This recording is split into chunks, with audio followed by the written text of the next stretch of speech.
sometimes they even flake off.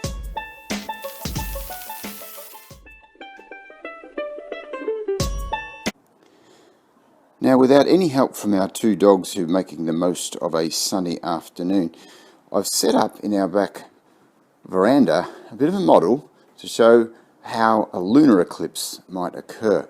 And you can do this in your backyard too, in much the same way. Just have some bit of fruit.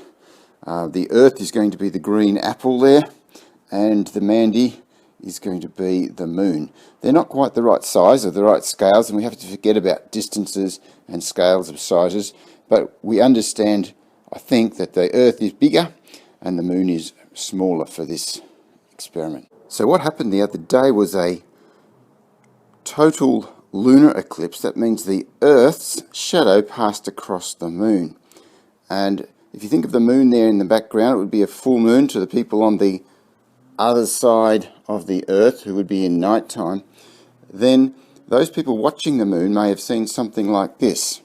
The earth's shadow gradually crept across the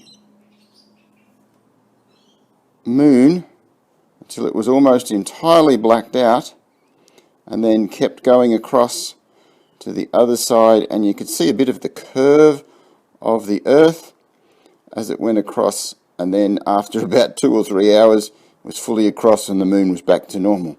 So that was a lunar eclipse. I might have them a couple of times a year, but it's not often we get a good view of one like we did this year. Now I think what I can show you here also is a solar eclipse.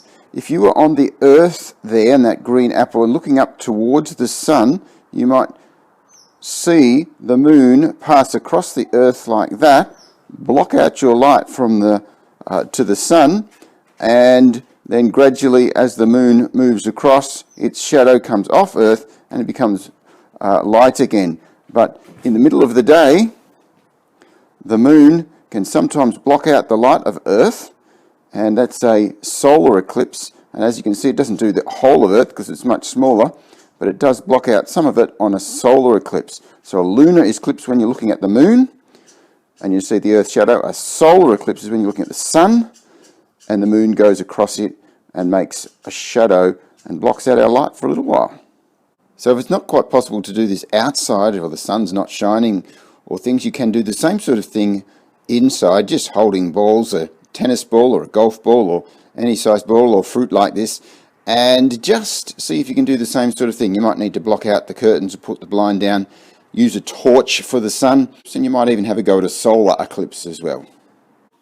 This is a bit of a video of from 1 million miles away on a satellite looking back, and it captures a solar eclipse as the moon's shadow passes across the sun.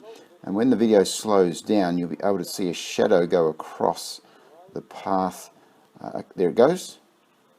That shadow was the moon's shadow. It's a bit smaller than we had in our model, but that's a solar eclipse as seen from the Earth, and you could see how it could get dark on the Earth in those places.